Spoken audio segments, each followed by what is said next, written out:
Okay, the first derivative test we did actually helped us find whether a function was increasing or decreasing by using the first derivative and looking to see, if it was negative, it was decreasing.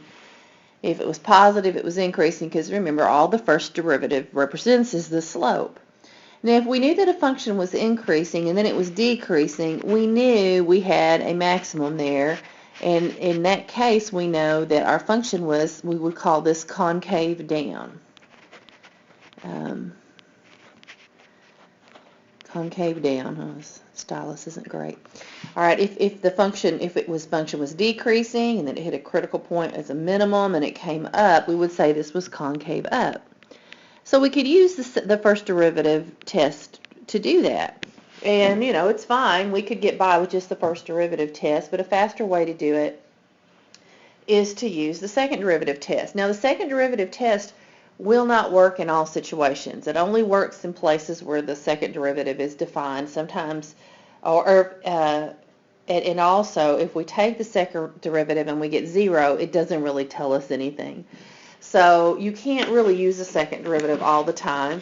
As long as you don't get 0 as your second derivative, which is really the big deal, that you don't get 0 as your second derivative. You can use this, though, and it's a little faster, okay? So what we do here is we go ahead and we're going to have to take the second derivative of something, which means we first have to take the first derivative, then we take the second derivative. And then we're going to set it equal to 0 to find all the places to actually set our intervals, our test intervals. And then we're going to pick a point in the middle, just like we did with the first derivative test, or somewhere between the two endpoints. And if it's positive, if the function is concave up, it looks like this. And if it's negative, the function is concave down. So this is what happens when the second derivative is positive. And this is what happens when the second derivative, that's supposed to say f prime double prime of x, is negative. Okay? So let's do a simple example from our homework problems. I'll pick number 13 just for something simple, something maybe though that has a little bit to think about in it. We have f of x is equal to x to the fourth minus 2x squared. Now if I take the first derivative of this, we drop down the 4. 4 times the fourth would be 1x. Remember, I subtract 1 from my exponent, so it would now be cubed. And then 2 times the 2 out front would be a 4, and we subtract 1 for our exponent. From our exponent, we get x. Now, I've got to do the second derivative because this is the second derivative test. That would be 3x squared minus 4.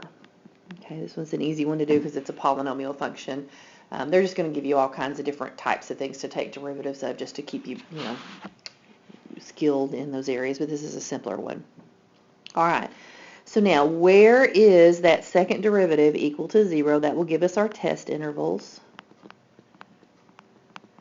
So if I want to solve this, I can move 4 to the other side. So that would be 3x squared equal 4. Now I'm going to divide both sides by 3. So x squared is 4/3. And then if I square root both sides to solve this, remember when I square root, I have to remember that there's a positive root and a negative root.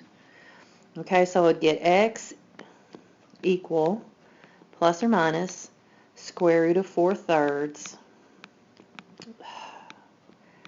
The stylus is challenging me this morning. That's going to be plus or minus, sorry that's so sloppy, guys. I'm doing the best I can with it, 2 over square root of 3. Now, these are going to tell me what my intervals are. I'm going to go basically from negative infinity. Let me go ahead and simplify. I could rationalize this and get plus or minus 2 square roots of 3 over 3. That's normally what we do, but it's okay to leave it like this. In calculus, we worry a little bit less about that kind of stuff. Probably the more important thing is, what is this value approximately equal to? If you put it in, it's about 1.2, okay, if I just round it. So this is around 1.2. So I've got plus or minus 1.2 as my intervals. Let me go to the next, to a new sheet now. I've got these right here are going to tell me how to set my intervals.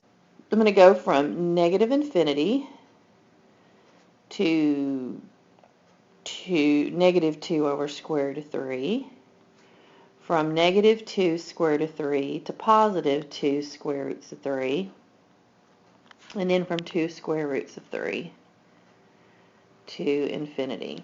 And I have to remember what my second derivative is. It was 3x squared. I forget. Let's see if I can see it up there. 3x squared minus 4. If I got that wrong, you would just proceed from this point with the correct second derivative. I just can't go back to a slide once I passed it. Okay. So now, here we go. What point, remember this is about, so let me write the value up here. This is about negative 1.2. I'm thinking a good test value in here would be negative 1 would actually not be in this interval because it's a little too far out. I could put negative 1 over here and try it for that interval. For this one, let me just try negative 2, okay? And so now the second derivative would be 3 times negative 2 squared minus 4. That would be 3 times 4 minus 4. 12 minus 4 is 8. What I care about is that this is a positive number. Since it's a positive number, what I know is that this is concave up on this interval. Okay, so concave up means it's doing something like this. Okay, let's check. Negative 1 would be a point in between negative 2, because this is like negative 1.2 and positive 1.2 here, right? Oh, you can't even see the numbers, never mind. All right, so the second derivative was 3x squared minus 4. So this would be 3 times 1 minus 4, and that's going to be a negative 1. So it's negative here. So on this interval, since the sign is negative, this is concave down. That means that on this interval, it's going to look something like this. Now from 2 over square root of 3, which remember that's about 1.2 to infinity, why don't we try positive 2? So 3, write down the second derivative formula. Put the 2 in there. That's 3 times 4, which is 12. 12 minus 4 is 8. So this is positive. Again, I really don't care about the number. I care about whether it's negative or positive. Since it's positive, this is concave up on the interval 2 square roots of 3 to infinity. And that's what you're doing there. That's pretty much what you're doing for number 13 as far as determine if it's concave up or down. Now, I did not find the points of inflection, so let me go back and do that. The points of inflection were the critical points, okay? This is a little, you got to think about this. We had, let's see, if we want to find the critical numbers, those are the inflection points. Inflection points, the critical numbers are the same. No, I misspoke. Critical numbers are the first derivative test, okay? The inflection points were what I found. The inflection points were those where the second derivative is equal to 0. So we did find them. There's no more to do here. It's hard to keep all this information straight, isn't it? The second derivative test, when you set that second derivative to equal to 0, that gives you your inflection points. And those are what you use for your interval boundaries for the second derivative test. Okay?